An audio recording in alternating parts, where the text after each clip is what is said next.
Nous recevons pour ce numéro d'African Woman 2.0 l'une des voix les plus influentes du développement en Afrique. Diplomate des institutions, stratège du changement et mentor de la prochaine génération, Naye Anna Bachili incarne une vision du leadership au féminin. Exigeante, engagée et profondément africaine. Derrière chaque réforme, chaque partenariat, chaque jeune fille accompagnée vers les sciences, il y a une conviction que l'Afrique se construit aussi par les femmes et que ces femmes méritent une scène à leur hauteur. Elle dirige aujourd'hui les relations extérieures de la Banque mondiale pour l'Afrique de l'Ouest et du Centre.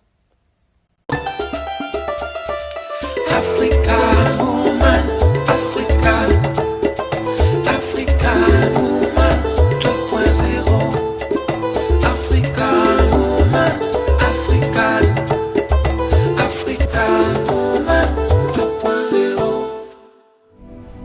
Naye Anna Bachili est directrice régionale des relations extérieures pour l'Afrique de l'Ouest et du Centre à la Banque mondiale. Un portefeuille couvrant 22 pays.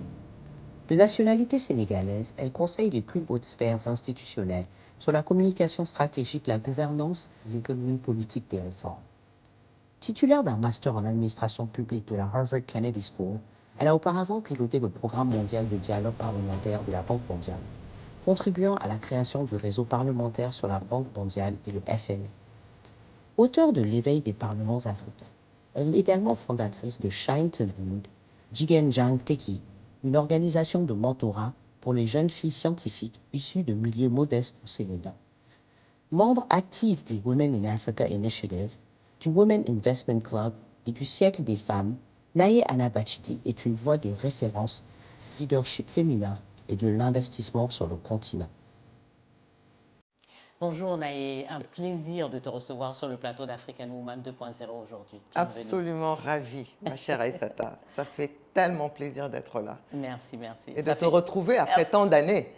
On ne dira pas le nombre d'années. Non, on dira mais pas. Ça fait quelques années. Ça fait quelques années, Ça mais fait c'est quand une même- grande joie. Oui, vraiment. Une très grande joie. Et moi, un plaisir aussi. Vraiment. Un plaisir.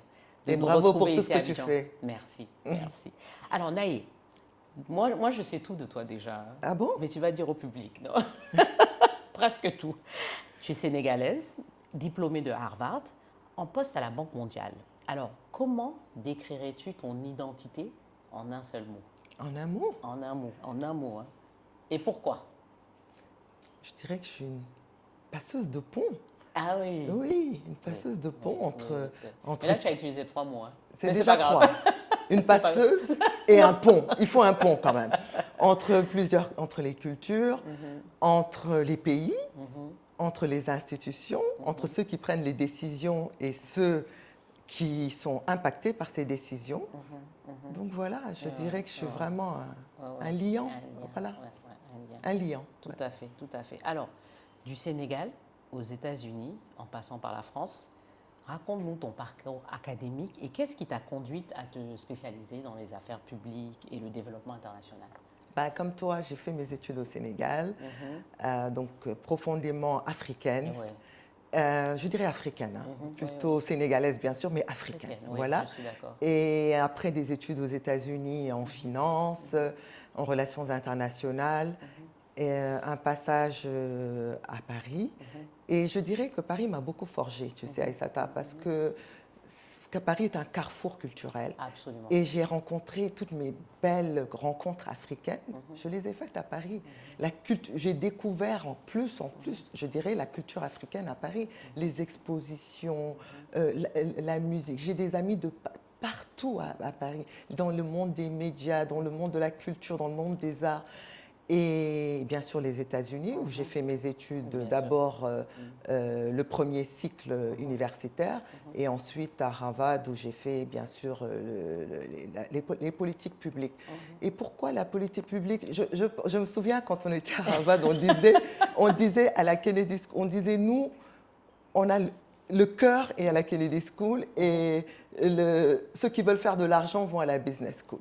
Donc je dirais que peut-être que j'ai fait des politiques publiques parce que j'ai toujours eu le souci de l'impact. Le souci de l'impact et le souci du bien commun et du bien public. Ça a toujours été une grande motivation d'impacter les populations, de transformer le monde. J'ai eu la chance de beaucoup voyager dans mes fonctions Et voilà, j'ai toujours eu ce grand souci de transformation de notre continent, et pour le mieux.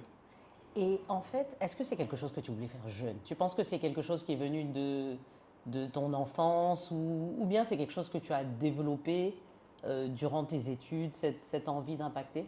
Non, je l'ai eu très tôt. Je Très l'ai tôt. eu très tôt parce que j'ai des parents, je suis d'une famille très engagée, j'ai des parents qui étaient très engagés en politique, socialement aussi. Donc j'ai toujours eu ce souci de vraiment améliorer les conditions des populations, des plus faibles. Ma mère me disait toujours, pense toujours aux plus faibles, pense toujours aux plus faibles. Et c'est quelque chose qui est resté en moi. Qu'est-ce que je peux faire pour les autres? Parce que quand même, comme tu sais, nous sommes privilégiés et Tout à fait. il faut redonner. Il faut Tout redonner. à fait. We need tout to à give fait. back. Non, absolument, absolument. Et donc tu dirais que c'est ça un peu qui t'a emmené Oui, qui m'a dans ce- motivé vraiment à être dans le développement, à travailler dans le développement. J'ai plutôt choisi effectivement, oui, certainement la Banque mondiale parce que c'était l'institution de développement qui avait peut-être le plus d'impact et qui était globale aussi. Parce que Oui. j'ai toujours été intéressée par ce qui se passait sur d'autres continents et de voir comment, peut-être pas répliquer, mais s'inspirer de ce qui se passait dans les autres parties du monde. Et comment nous, on pouvait, en gardant notre identité africaine, s'inspirer de ce qui se passait en Asie, en Amérique latine, bien sûr en Occident, et construire notre propre développement endogène, mais bien sûr ouvert sur le monde. Cette ouverture sur le monde, pour moi, a toujours été Ouais. capitale. Et en fait, tu couvres aussi 22 pays de l'Afrique de l'Ouest. Oui. Donc, De l'Afrique de l'Ouest et du centre. et du centre, oui, Oui. et du centre, pardon. Donc, mais concrètement, comment tu gères? Parce que ça fait beaucoup de pays. Ça fait beaucoup de pays, mais j'ai des équipes très efficaces dans les 22 pays. Voilà. Dans les 22 pays, j'ai des équipes. J'ai des équipes qui suivent les programmes, les projets, qui s'occupent donc d'économie politique, de partenariat, des risques, de la gestion des risques sur les programmes et tout. Donc, tu sais, quand tu es dans une position de leadership, Aïssata, c'est vraiment tes équipes. C'était la prochaine question. Ce sont tes équipes. Ce sont tes équipes. Ce sont tes équipes. Choisis bien tes équipes. Entoure-toi bien. Motive-les. Et j'ai vraiment la chance et j'y travaille. J'investis beaucoup dans mes équipes. Et j'ai des équipes dans ces 22 pays qui sont en Afrique de l'Ouest et en Afrique du Centre. Et donc, Centrale.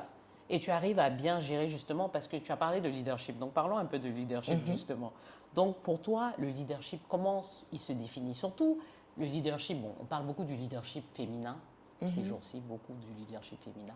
Comment toi, tu définirais ton leadership? Mon leadership, il est basé sur l'écoute, sur la confiance. J'écoute beaucoup mes équipes, je prends les différents avis, différents points de vue, mais aussi il faut trancher. Il faut prendre des décisions parfois qui ne sont pas toujours faciles. Et je dirais, il faut aussi avoir beaucoup de générosité, d'empathie. Il faut, oui, d'empathie. Mais aussi, comme je leur dis, c'est vous qui êtes sur le terrain. C'est vous qui devez me remonter la réalité du terrain. Et je leur fais confiance. Parce que je sais, je dis, vous êtes mes oreilles, mes yeux dans les pays, dans chacun des pays. Donc, informez-moi de ce qui se passe. N'hésitez pas à faire remonter des informations quelquefois qui sont difficiles, parce que je couvre des pays qui ne sont pas à l'économie politique, qui n'est pas toujours évidente. On a eu quand même certains soubresauts, des pays qui ont des conflits, et tout ça, c'est des équipes qui travaillent dans des conditions pas toujours faciles, très difficiles, mais elles sont motivées, elles sont engagées.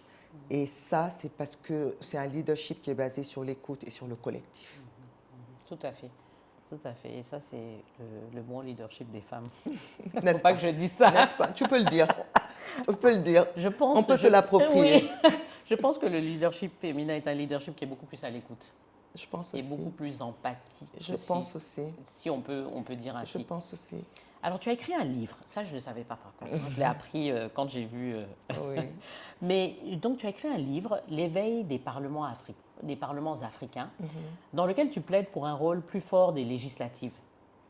5 ans après, Oui. optimiste ou déçu? Je dirais les deux, Aïssata. Aïssata, je dirais les deux, parce qu'il y a de belles avancées.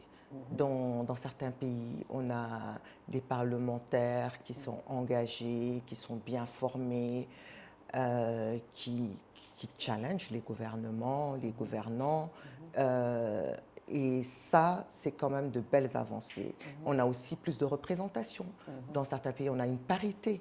Tu vois, on a plus de 40% de femmes dans les parlements comme le Sénégal, mais il faut encore, quand même, on a d'autres défis qui sont d'avoir des femmes de très bon niveau. On en a, mais il faudrait qu'on en ait encore plus dans des pays comme bien sûr comme le Rwanda, mais aussi même dans d'autres pays comme le Kenya. Dans les parlements anglophones, je trouve qu'on a quand même une certaine appropriation, tu vois, des politiques publiques par les parlementaires, et surtout ils sont bien formés. Ils viennent avec déjà un très bon niveau d'études, et ça c'est très important. Pour lire un budget, pour proposer des lois, il faut quand même avoir un certain niveau. Donc ça c'est très important. Mais on a aussi on a des reculs. Il y a quand même certains écueils. Il y a beaucoup de pays où les parlements ont été tout simplement n'existent plus, hein, parce que pour des raisons bien sûr politiques et autres, ou alors le choix des parlementaires n'est pas toujours le meilleur. Ouais. Parce que, et ça, c'est important. C'est important, tu vois, la représentation doit être de qualité. Elle doit être de qualité pour être impactante. Mais comment vous faites, comment tu fais à ton niveau avec tes équipes, pardon, comment vous faites pour pallier justement à ce problème? Écoute, la formation, c'est vraiment un grand défi et il faut partager. Moi, je vois quand je ne travaille plus avec, mais quand j'ai travaillé avec les parlementaires, je me souviens, je travaillais avec une parlementaire, donc c'était un réseau global. J'ai travaillé avec une parlementaire américaine. Elle avait 39 personnes, une seule, 39 personnes à temps plein qui travaillent pour elle. Wow. Et quand tu vas dans un pays comme le Burundi ou même un autre pays comme le Sénégal, je pourrais en citer d'autres, tu as un assistant parlementaire pour 5 ou 6 ou même 10 parlementaires. Donc, c'est quand même ce défi des ressources, ce défi de l'accès à l'information, ce défi vraiment qui est celui d'être outillé pour vraiment bien jouer ton rôle de législateur. Et c'est ça, c'est pas facile, effectivement. Alors, très tôt dans ta carrière, dans des salles de décision peut-être encore très masculines, as-tu déjà renoncé à prendre la parole? Et est-ce que tu as changé depuis, j'imagine? Et pourquoi tu as renoncé à prendre la parole, justement, si ça t'est déjà arrivé? Oui, je pense que ça m'est déjà arrivé, soyons honnêtes. C'était pas quand tu commences à travailler assez jeune dans des milieux où tu es une jeune femme noire, voilà, c'est pas tout, c'est assez intimidant. Des milieux quand même souvent anglo-saxons aussi. Tout à fait. Mais ta place, il faut la prendre. Et tu te rends compte que c'est indispensable d'être là, de prendre ta place, de donner ton avis. Parce que souvent, tu te rends compte que quelqu'un a donné ça t'arrive pas de te rendre compte que tu voulais dire quelque chose et quelqu'un d'autre l'a dit, tu te dis, mais dommage, oh là là, j'aurais pu le dire. Absolument. Ben voilà, mais maintenant tu le dis, mais aussi ça veut dire qu'il faut toujours être préparé. Ouais, tu sais, on dit que la chance, c'est vrai, elle existe, mais la chance, c'est quand l'opportunité se présente et que tu es préparé. Il faut toujours être préparé, bien préparé, aller en réunion après avoir bien lu ces documents, être prêt, et aussi ne pas avoir peur de sa singularité. Tu vois, parce que j'ai un vécu qui est singulier, tu as un vécu qui est singulier, et d'apporter sa contribution et de se rendre que c'est se rendre compte que c'est la somme de ses contributions qui fait la richesse et la diversité de ce monde. Absolument. Mais c'est vrai que c'est intimidant. Mais c'est très intimidant. C'est intimidant. Et je pense que beaucoup de femmes se retrouvent, et c'est comme tu l'as dit, hein, tu te retrouves dans une réunion ou dans un environnement et tu te dis non, je ne veux pas parler parce que tu as honte. Mais oui. Enfin, tu as honte. On ne sait même pas de quoi tu as honte en réalité. Mais disons que tu n'es pas à l'aise. Tu n'es pas à l'aise pour prendre la parole. Et après, tu regrettes, comme tu l'as dit, parce que quelqu'un dit exactement la même chose. Exactement ce que tu as dit. Et c'est très bien reçu. c'est adopté, et donc tu te dis, mais pourquoi j'ai pas dit Pourquoi j'ai pas dit? Et je pense que c'est ce que tu as Et dit. pourquoi je ne l'ai pas dit avec, je ne l'ai pas affirmé, Ouais, en fait, avec c'est ça. confiance. Ouais, c'est Parce ça. que souvent aussi, quelquefois, tu le dis, tu murmures, Moi, tu le murmures. et puis quelqu'un d'autre dit la même chose, Avec assurance. avec tellement d'assurance, et on répète ce qu'il a dit, tu te dis, mais attends, ben voilà, non, ça. non, C'est ça. il faut prendre sa place. Ouais, c'est ça, c'est ça. Même si c'est pas évident, je pense C'est pas que, évident. Mais ce que tu as dit, la préparation. La préparation, c'est essentiel. Ouais, Aïssata, absolument, essentiel. absolument. Essentiel. Et dans tout, hein. Dans tout. Dans tout. Dans tout. On Dans n'improvise pas. On On n'improvise se prépare. pas. Même si on pense parfois que oui, c'est la chance, c'est si, mais c'est parce qu'il y a cette préparation en Absolument. amont qui a eu Absolument. lieu, dont qu'on ne réalise pas en Qu'on fait. ne d'ailleurs. réalise pas. Et souvent, d'ailleurs, ceux qui font les meilleurs discours, on pense que ça sort comme ça. Mais non, ils s'en sont bien préparés. Ils se sont bien préparés. Et Il parce faut se que préparer. connaître sa matière, c'est bien se préparer. C'est en bien fait. se préparer. Souvent, les gens pensent que oui, non, il a une disposition à s'exprimer, tu vois, en public, à bien s'exprimer en public, mais non. Ça En se fait, travaille. Ça se travaille. Ça se travaille. Ça se travaille. Alors, très bonne réponse, j'aime bien ça, on est en accord sur beaucoup de choses. Alors, Je vois ça. C'est pas très surprenant. ah oui, c'est pas surprenant. Alors, tu es membre de Women in Africa Initiative, du Women Investment Club, que je connais bien d'ailleurs, Oui. du siècle des femmes.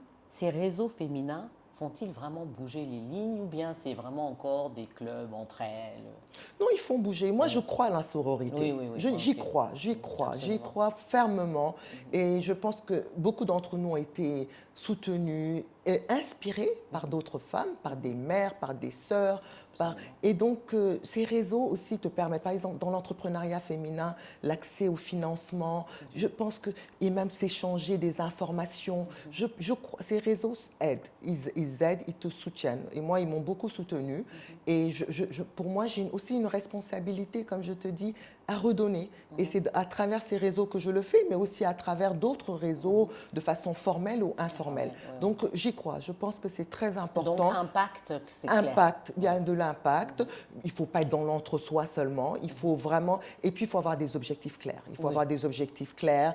Mais je pense absolument. Moi, ils m'ont beaucoup aidé. Je pense que beaucoup de femmes aujourd'hui en profitent à travers la formation, l'accès, le réseau, l'accès à certains réseaux, le réseautage et tout. C'est utile. Ouais, C'est absolument utile. ouais, je suis d'accord. Alors, Shine to Lead, Jigen Jang Teki.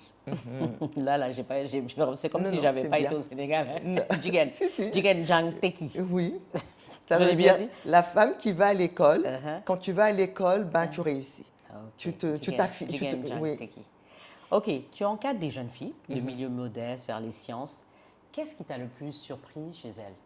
Ce qui m'a le plus surpris, Aïssata, c'est que ces filles, d'abord, elles sont résilientes, elles sont courageuses. Ce qu'il leur faut, c'est le coup de pouce. Il faut leur instiller la confiance en elles. Et tu vois, maintenant, on a un réseau on est sur les 14 régions du Sénégal, avec près de 1042 filles qu'on suit dans les séries scientifiques, hein, essentiellement. Parce que je me suis rendu compte que beaucoup de jeunes filles, elles arrivent en seconde scientifique et après, elles abandonnent. Pourquoi? Parce que tout simplement, elles n'ont pas le temps. Parce qu'elles sont prises dans les tâches ménagères, elles sont mobilisées par tout ça. Et donc, c'est vraiment de les accompagner par des cours de renforcement, mais aussi dans les matières scientifiques, mais aussi on leur apprend à prendre confiance en elles, par du mentorat. On a tout un réseau de femmes mentors qui ont quand même pas mal bien réussi dans leur vie, qui les inspirent, qui les appellent toutes les semaines pour voir comment ça va. Et aussi la prise de parole en public. Et c'est vraiment de savoir que ces filles, elles peuvent y arriver. Mais il faut le coup de pouce, il faut les accompagner, les accompagner. Et on a besoin de beaucoup plus de femmes dans les séries scientifiques. Voilà. On en a besoin. On en a besoin. Donc c'est vraiment un engagement que j'ai depuis près de 10 ans avec une équipe totalement dévouée et ce réseau de femmes mentors qui nous accompagnent. Et donc tu as dit, effectivement, c'est la résilience. Et c'est vrai qu'on le voit beaucoup chez la femme africaine en général. Parce que les conditions ne sont pas faciles. Hein. Complètement. Les conditions ne sont pas faciles. Alors pour étudier, comme tu as dit, alors que tu es rattrapée par toutes ces tâches ménagères.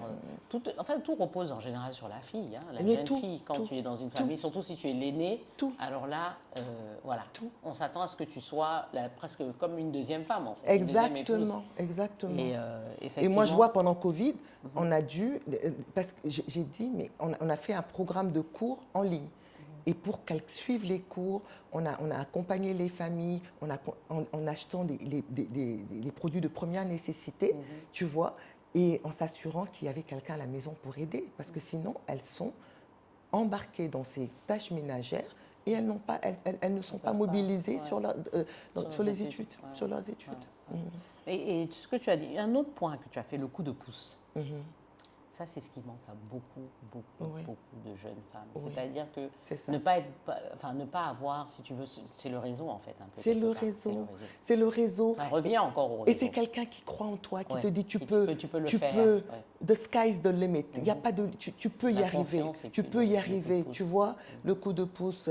Et c'est parce qu'on est là aujourd'hui, c'est parce que quelqu'un a cru en nous. Bien sûr, Tu vois, on a eu des absolument. parents, des sœurs, des aînés ou d'autres qui nous ont dit mais c'était possible, tu vois. Et c'est de leur faire croire et leur faire comprendre que c'est possible. C'est possible. Il n'y a pas de fatalité, Aïssata. Ah oui, absolument, je suis d'accord. Il n'y en a pas. Je suis d'accord. Il suffit vraiment, comme tu dis, c'est encore une histoire de préparation aussi, encore Oui, un peu. c'est Ça vrai. revient toujours aux mêmes choses. La hein. préparation, oui. Être prêt Mais aussi aussi pour la cette détermination. La résilience. Oui, absolument. Alors, on est encore dans le mois de la femme, enfin ce qu'on appelle les droits de Oui. la femme. C'était le 8 mars. Il ne faut pas un mais mois, il faut que ce toute soit une année, 365 c'est jours tout, sur tous les 365, jours, tous c'est les tous jours. les jours. C'est Non, une- mais tous les jours on mène le combat. Mais en fait, si tu veux, c'est bien de le rappeler à tout le Absolument, monde. il Je faut pense que en fait, c'est comme ça qu'il faut le voir. Moi, c'est comme ça que je le vois. Oui, tout à fait. Parce que effectivement, en tout cas, nous, à notre niveau Afrique Femme, c'est 365 Absolument. jours, Et 24 heures sur 24. Oui. Donc, c'est toujours notre combat. Mais si tu pouvais murmurer un seul conseil, non, je dirais même pas un seul, donne plusieurs conseils à une jeune africaine de 20 ans qui veut changer le monde depuis l'intérieur d'une institution, d'une IFI, International Financial Institution, qu'est-ce que tu lui dirais? Moi, je lui dirais, écoute, prends ta place, il faut qu'on t'entende, contribue, comme on l'a dit un peu plus tôt, contribue, sois toujours préparé, travaille dur. Il faut travailler Il faut dur. travailler, Il n'y a pas de secret. Sois curieux. Il faut être curieuse. Il faut toujours avoir envie. Et il faut avoir cette soif d'apprendre. Parce que pour moi, je crois en apprentissage permanent. On apprend tous les jours. Le monde va tellement vite, l'intelligence artificielle. Mais en même temps, on a accès à tellement d'informations. Donc, il faut apprendre, il faut beaucoup apprendre, il faut être sélectif aussi, il faut se spécialiser. Absolument. Parce que sinon, tu te perds. Tu te Donc, perds. il faut quand même, Absolument. il faut te créer un réseau, même quand tu n'attends pas d'en avoir besoin. Crée-toi un réseau dans l'institution. Parle aux femmes, parle aux hommes aussi, tu vois. Et au-delà des cultures, c'est pas parce que tu es africaine que tu faut rester seulement Oui, dans absolument. l'entre-soi. Parle aux Jamaïcains, aux Péruviens, parle à l'Américain, parle à d'autres. Ouvre-toi au monde et tu seras encore plus forte pour accompagner ton continent et ton pays.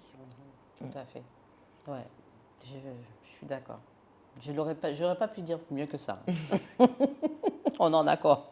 Alors, énergie, emploi, agribusiness, eau. Quand tu regardes l'Afrique de l'Ouest dans 10 ans, quel est le secteur qui te rend la plus enthousiaste et quel est celui qui t'inquiète le plus? Écoute, ce qui me rend enthousiaste, c'est qu'il y a une dynamique qui se crée.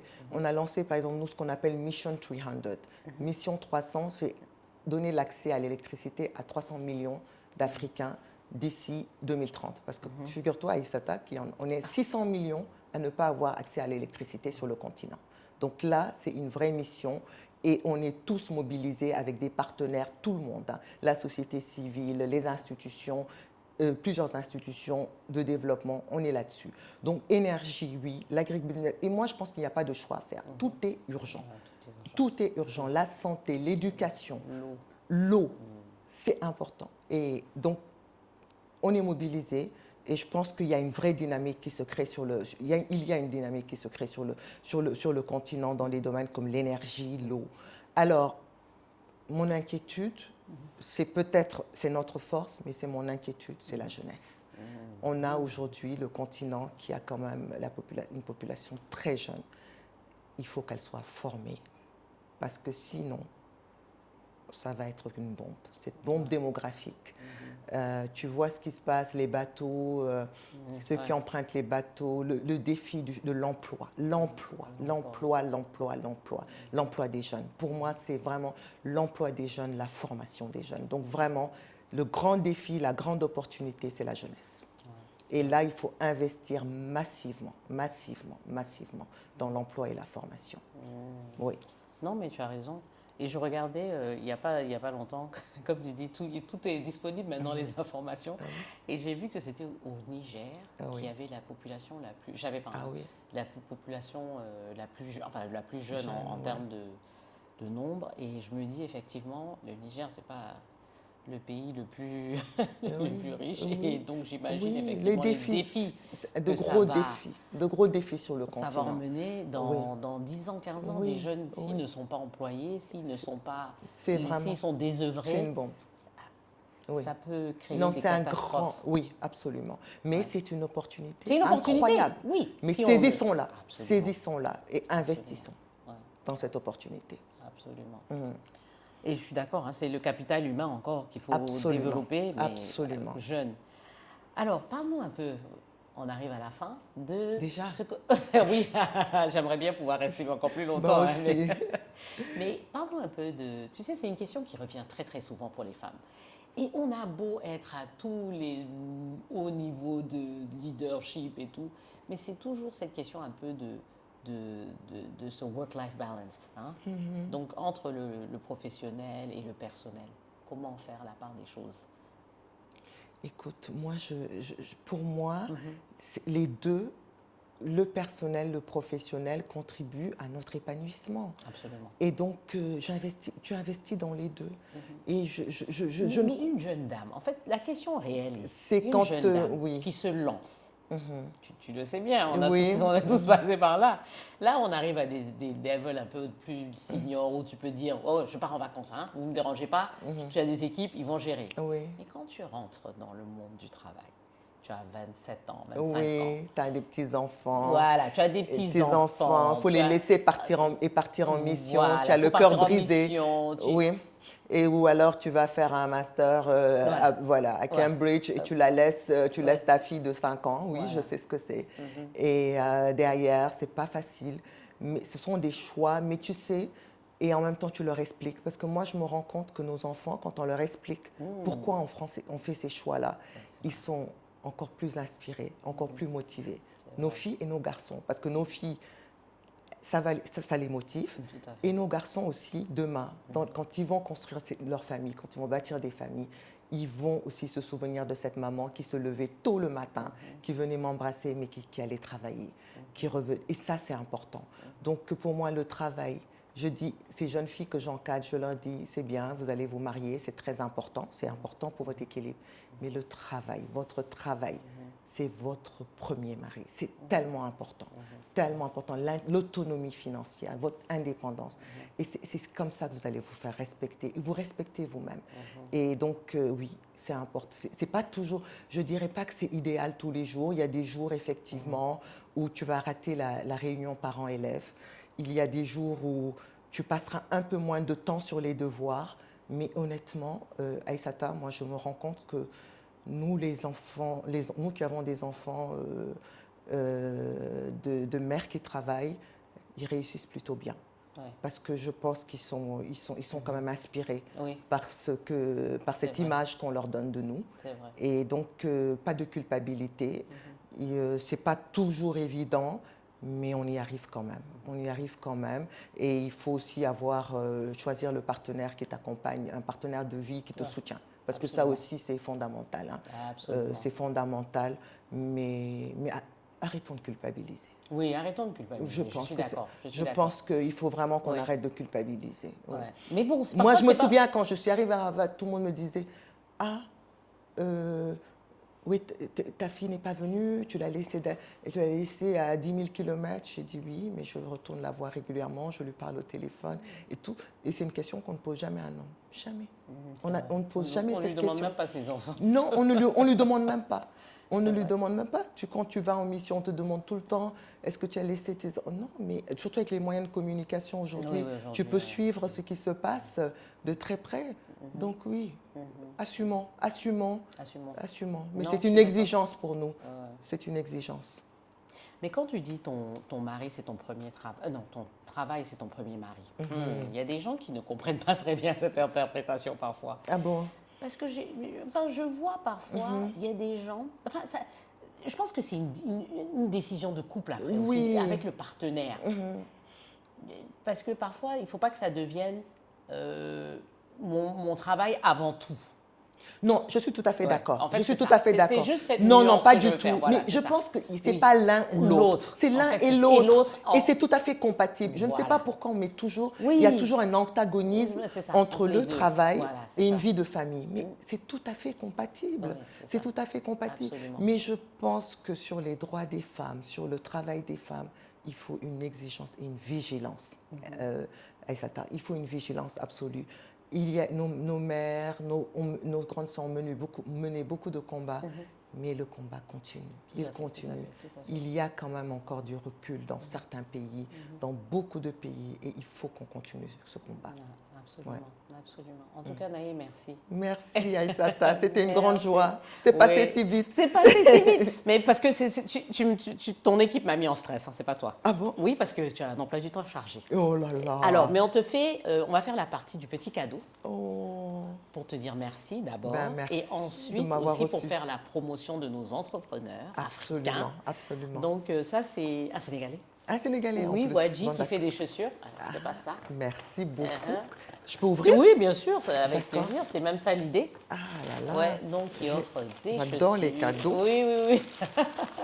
Alors, oh, qu'elles sont belles. Waouh. Ouais. Génial. Ouais. Et j'espère que c'est la bonne pointure. J'ai hâte de les porter. Je suis sûre que c'est bon. Au cas où ce n'est pas la bonne pointure, de toute façon, il peut te les changer. D'accord, c'est parfait. Mais comme il est basé ici, il est basé à Dakar. Elles sont chouettes. Merci, Aïssata. Et ça continue? Oui, ça continue. C'est Noël 2 mois après, c'est ça? Ça continue. C'est ça. C'est les cadeaux dans le cadre du mois de la femme. Tu vois? J'ai bien fait de faire mon interview au mois de mars. C'est ça, donc, tout à fait. je pense que j'ai beaucoup plus de chance que d'autres. Adeba Nature, elle fait des produits de beurre de karité. Oui, et c'est une ancienne, d'ailleurs, je crois, de Harvard aussi. C'est vrai. Elle a fait Harvard, elle est rentrée, elle a ouvert son usine à Beaunois et elle produit localement. Et comme tu vois, elle vend très bien d'ailleurs. Magnifique. J'ai hâte de tester ces produits. Et le dernier cadeau. Non, mais dis donc. Alors, ça, c'est une dame qui a eu. Je suis vraiment gâtée là. Oui, c'est une dame qui a eu le cancer du sein. Oh. Oui, une survivante. Oh là là. Et donc maintenant, pendant cette période, elle s'est consacrée à faire des bougies. Wow. Des bougies qu'elle fait, mais des bougies, parce que tu sais, on dit que souvent. Oh là là, rien que l'emballage. Et tu vois, c'est ce que j'aime. Tu vois, Aïssata, moi j'aime quand on fait les choses de façon pro. Tu vois, et ça c'est magnifique. Regarde, tu veux même pas l'ouvrir tellement c'est beau. Mais il faut l'ouvrir quand même. Je veux l'ouvrir. Il faut que non, tu peux le faire plus tard. Je vais le mettre dans mon bureau. Oui. Je vais l'allumer dans mon bureau. Absolument. Tu vois. Surtout que et je pourrais profiter des effluves. Absolument. Voilà, et des effluves saines. Parce que justement, c'est sur ça qu'elle s'est concentrée. Parce que tu sais, souvent les bougies, on dit que quand il y a la fumée, parfois toxique. On me dit que c'est souvent toxique. Voilà. Et or là, elle s'est concentrée sur ça pour s'assurer que les effluves n'ont aucune toxicité. C'est vrai. Et donc, oui, voilà. Ben, il faut qu'on l'accompagne, qu'on la soutienne aussi. Absolument. Waouh, mais dis donc. Voilà, merci. Et elle s'appelle? Elle s'appelle Dassif Kwao. Dassif Kwao. C'est une Ivoirienne. Ben écoute, Aïssata, merci. Je t'en prie. Vraiment. Merci. Tu m'as beaucoup gâtée. Tu reviens nous voir alors? Je reviens. Quand tu veux. Merci. Quand tu veux. Je suis suis là. Merci pour l'accueil. Vraiment. Merci. Je suis honorée et ravie. Merci. Merci à tous et à toutes. À très bientôt pour la prochaine émission d'African Woman 2.0. Et avant de nous quitter, n'oubliez pas de vous abonner à la chaîne YouTube de Afrique Femme. Merci et à très bientôt.